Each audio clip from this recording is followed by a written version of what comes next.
Welcome to another Down the Rabbit Hole video. I want to talk a little bit more about this, the Retroid Pocket 2 Plus. I love this machine. The things that it can play, I've already done quite a few videos about this. But I wanted to specifically talk about Atari games. Now, you see here I'm playing Juno First, which is a nice little homebrew, and plays great, feels great. But I do find Atari games, I'm a little off-put by the fact that I'm playing them using a D-pad. It doesn't feel right to me. I mean, it's perfectly doable, and definitely for gaming on the go, it works just great. But I do find, I don't know, there's just something in my muscle memory that is wanting me to be using a joystick. And I just can't quite wrap my head around playing these games. If only I could play with an Atari joystick. Now, I know this thing does work with USB controllers. Like, you can just plug in to the top a USB machine or device and it will work. But that's great if you want to use like a PlayStation controller or something. What if you want to use a classic joystick? Now, this is actually off a Flashback 2. You can see by the little logo there. This is not an original 70s Atari joystick, but I just thought to myself, if only I could somehow hook this thing up with its DB9 connector, the 9-pin connector. If only there was a way to get that to work on the Retroid Pocket. There is actually, at least I'm hoping so, and that's what this video is all about. And I have that solution in this envelope. It is the 2600daptor. I posted around a few questions, and it seems like most people were saying, yeah, this is the device you want. There are 2600 USB connections, like actual, 2600 on one end, USB on the other, but they're not very good. I have checked a few reviews. They are mostly junk. So I might as well stick with a very, very good 2600 controller. And what I'm going to do in this, the 2600daptor, is I'm going to plug this into one end and it's going to turn into USB on the other end. Let's open it up and have a look. Ah, package in a package. And there she blows. The 2600daptor 2. Anything else? Nope, that's it. Worth noting, it has a USB old style, like printer style cable on one end. So the supplier can sell you that separately if you want, but I happen to have such a cable right here. So I'm going to use this in here and that into USB. And the USB will go into the Retroid eventually to get this controller to work. But yeah, let's check this out. The 2600daptor 2 Atari 2600 or 800 joystick, driving paddle and keypad. I'm going to try a paddle game or two on this. There you go, switch settings. Yes, the nice thing is you can actually modify with these little dip switches to work on other devices as well. Both up is 2600 joy drive paddle, one and down is 7800. The up and down touchpad, trackball. Yeah, there's a whole bunch of different things we can do. But right now I just want to see, can I get this thing to work on the Retroid? I quite like the packaging too. I like how, or the design. It looks like an old, here's an actual 2600 cartridge, and I like they've got the same kind of font and the same silver border and stuff like that. That's really good. That's very, very nicely made. Let's just jury-rig together some wiring to make this work. I know what you're thinking. That's going to be a lot of wires, but I have a kind of an idea in mind. Now, what slightly worries me, the screen is overblown here. Don't worry, it looks normal. What slightly worries me here is not so much will this thing work. Of course it will, theoretically, because it's going to turn the connector there into USB, and then I'm going to put through an OTG cable into the Retroid.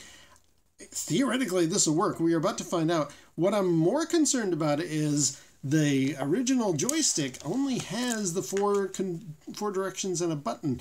How will I do things like reset? Like when I'm using the Retroid itself, I just hit these little buttons down here to reset or select a game.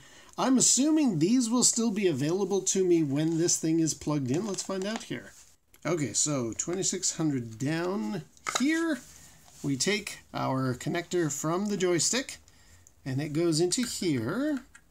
I did check on the manufacturer's site. Yes, This thing does support the flashback version of the joystick in addition to the old 70s ones.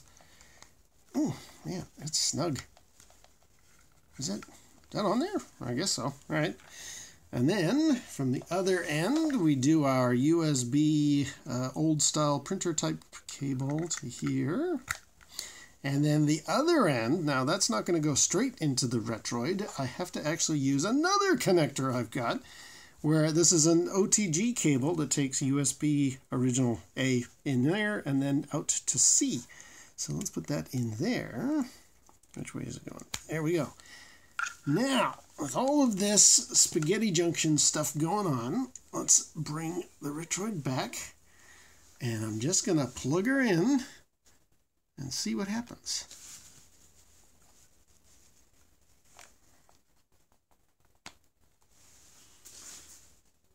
Now, there's no indication of anything. Oh, there was a little brief splash message there. I didn't see it. I was too busy looking at the monitor, at the screen. This is my first time trying this. Does this go back and forth on the menu? It does. Wow, it does. I don't know if you can see that, but here, let me adjust the brightness, because it is definitely working. There you go. Yeah, if I move this thing, yeah, it's totally working. Okay, well, I don't know. Let's try a classic here. We won't go too crazy right off the bat. Let's do adventure. Okay, can I launch it with that? Oh no, that moves me out. Okay, I think I might have a problem. Can I use the touchscreen still? I can. Good. So it will do both. Can I choose game number 3 with this? I can. Excellent. Okay, so it does work. Both these controls and the joystick itself will both at least operate at the same time. Okay, now... Oh, why has it stopped working? Why did it stop working just now? Hang on. You were working a second ago. Why did you stop? It's me wiggling the joystick. Weird. It did work on the outside. Now maybe I have to reconfigure the controls theoretically. Let's go back out of here. Okay, it does work on the menu, but not in the game itself. Let's try a different game just to be on the safe side. Let's try Cosmic Arc. I think if I just hit... Oh!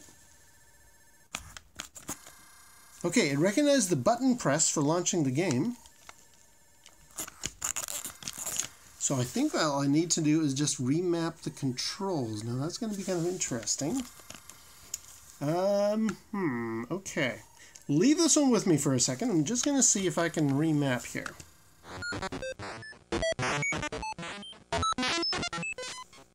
Okay, it's a week later, and I finally got this thing working, but this has been an exercise in, not frustration, but like learning curves and stuff, so I've got it so that this joystick does get recognized in Atari games using the on-the-go cable and all that kind of stuff. Now, I think what I want to do is actually explain the story properly. So if anybody just wants to see this thing working and fully functional, I'm going to put a timestamp down below. Go to that part of the video, and you will actually see, yes, in fact, the 2600daptor does in fact work using this sort of a setup so that I can play Atari 2600 games using the joystick.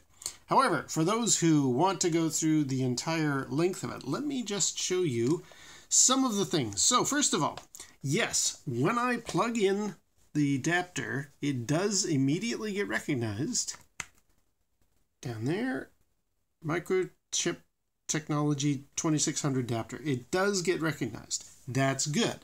If I go into the Retroid Pocket launcher, it does not work in here. Like if I start up a game, it is not getting recognized at all. Yet weirdly, if I... Okay, I'll just get out of that. That's it. Okay.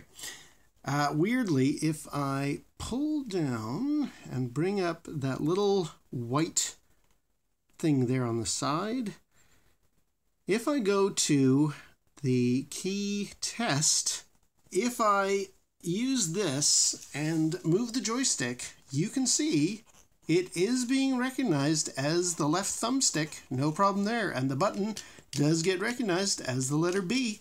It's totally happening.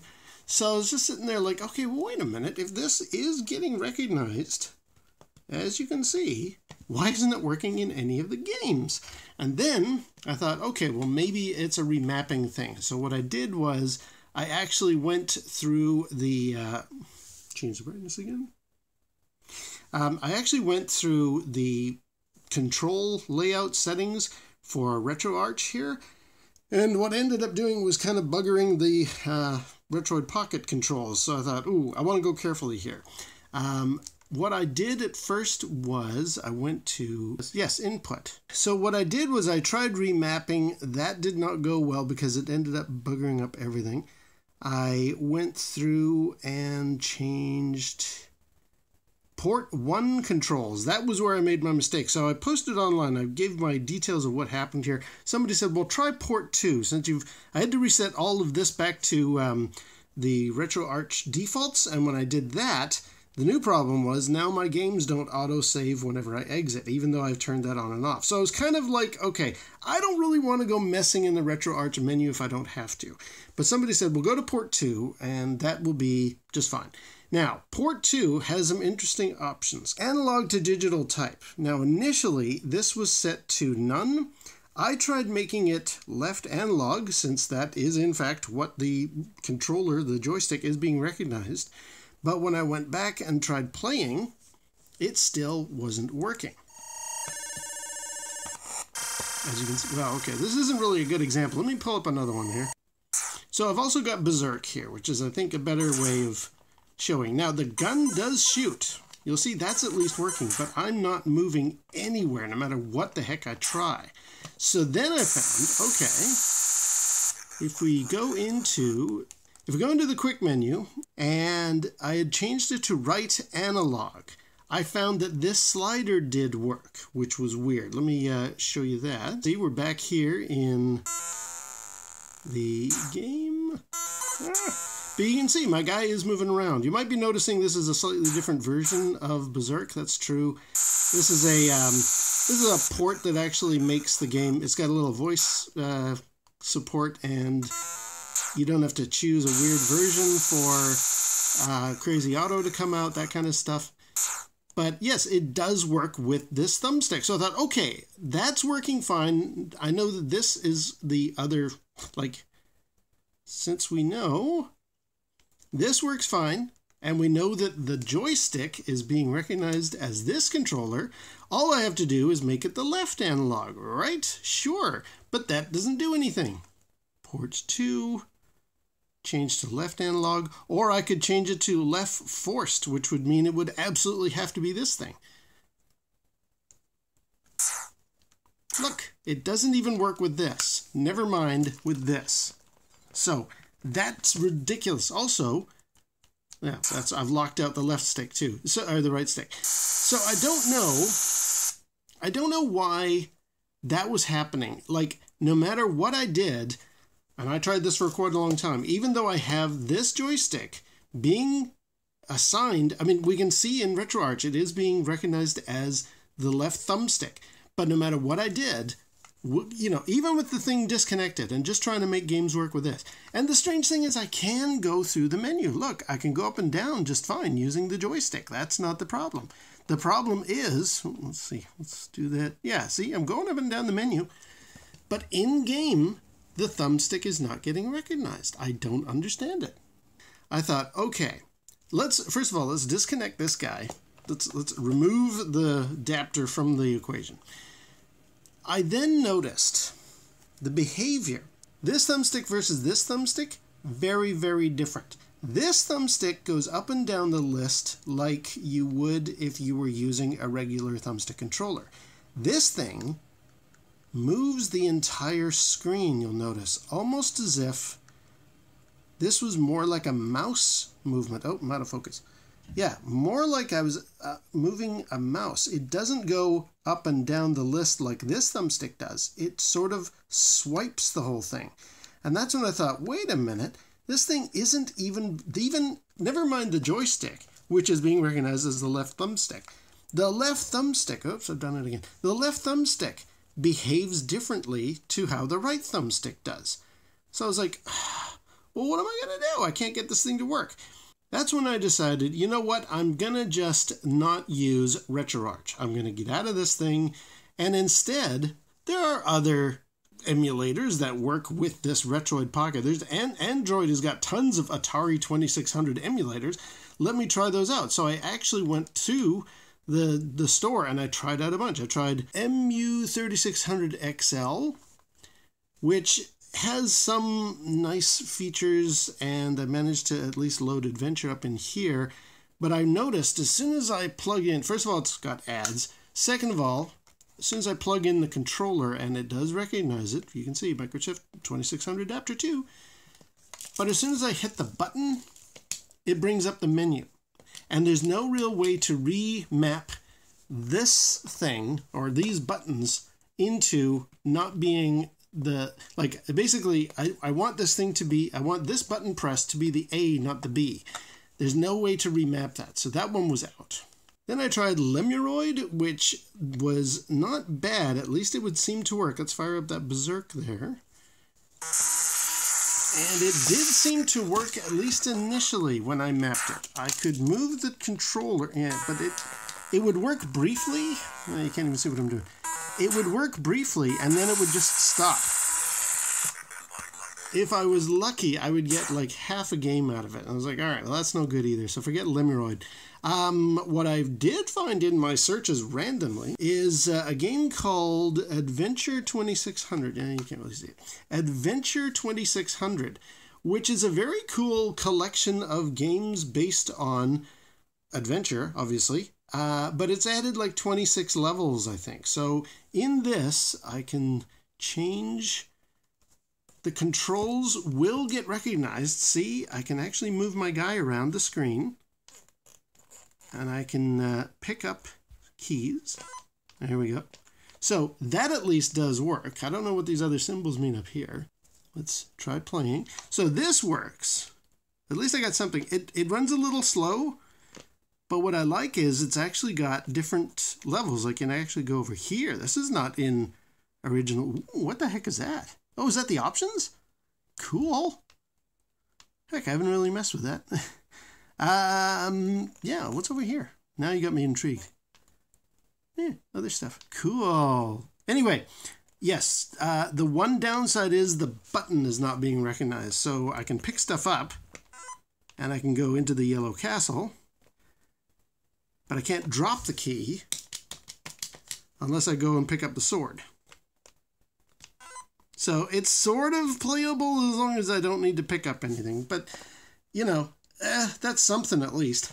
Then I heard so many good things about 2600.emu. It was a couple bucks, and I thought, well, what if this is no good either? But I thought, you know what? I've done everything else. Let's try this. 2600.emu works.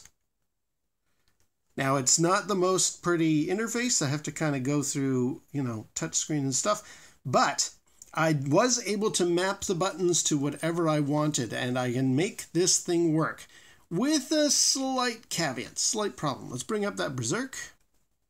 There it is there. Get the brightness back a little bit because you can, you know Berserk. But I can show you it works. Of course, I'm dead already. Yeah, let's do this again.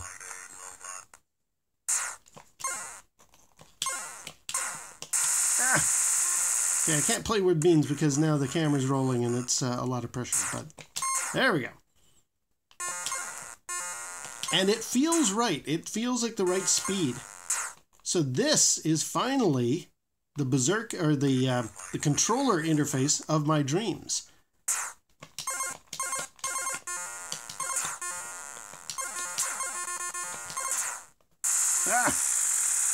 Yeah, let me bring up another one. Cosmic Arc, notoriously hard if you're trying to use just a D-pad. Look at that, I can do it no problem. I can bring up my whole ship. I can beam up my aliens. And I can get shot. Come on, beam them up. Quick, beam them up. Ah. Oh, here comes incoming. Okay. Ah, darn it. But, yes, this is controllable. I'll show you a really notorious one here. Okay, kind of repositioned it now so you can see a little better. I'm going to play Gravatar, which is very, very hard if all you're using is a D-pad. Because you need to be able to do... Oh, no. Okay, I'm going to have to fight this guy. Okay. This is a very hard arcade game, and to play it using a 2600 controller is really what you need to do, because it takes a lot of like very careful finesse with the controls. You got to pick up those little you got to pick up little things here for fuel. So it takes a lot of like, there we go. You see what I mean? Like, this is, imagine trying to play this with a D-pad, forget it. But there is a problem with this setup. This is the only control that I can map. In other words, all I can do is left, right, up, down, and fire. I cannot assign things like select. And for something, if I wanted to play adventure, let's say I want to play the one of the other games, I can't select other games. I can't use this to get me into the game that I want or set any difficulty switches. It will say, only this controller can be used. So I'm kind of limited. This won't launch without hitting reset, and this doesn't have a reset on it because this is an actual 2600 controller.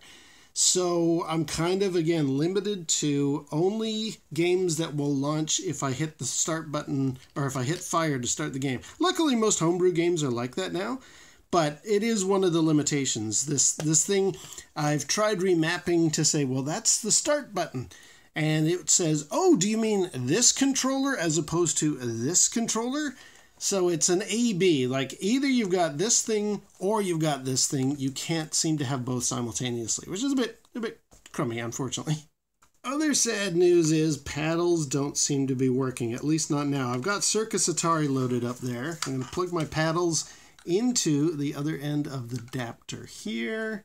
And at least with Circus Atari, even in attract mode, moving the paddle back and forth should cause the little guy to move back and forth. It doesn't. This is not getting recognized no matter what I do. This is not happening. So there might be, now the guy who makes the adapter does say very clearly there are settings for paddles, for the driving controller, for the keyboard controller. It should work. So maybe this 2600.emu emulator might have a setting. It looks like there's ways to go about in there adjusting things, but given my success ratio so far, I thought I'm going to be careful. So I think I'll live without paddle games. And when it comes to the driving controller, forget it. I've given up that dream. And before anybody comments who knows the 2600 adapter, why don't you try the dip switches? There are dip switches that you can flick right here. Up, up, down, down, up, down, down, up. They do have different settings that they give you. Up is 2600, joystick, driver, paddle.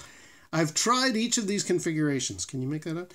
I've tried each of these configurations. They don't make any difference for the paddle to get recognized. So, no, that's not going to work. Now, I don't know if that is because I'm using a flashback controller. I mean, my paddles are original 2600 paddles. My driving controller is an original 2600 controller driver. But for this particular emulator, it's not getting recognized. It's not working. And yes, the flashing is normal. The good news is I can play homebrew games with the joystick, like Fix-It Felix Jr., which I absolutely love.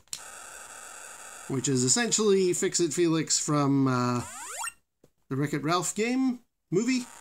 but actually made for the 2600. I love this game. Absolutely fantastic. And because it's a homebrew that just starts when you hit the fire button, it works. Oh, I'm dead.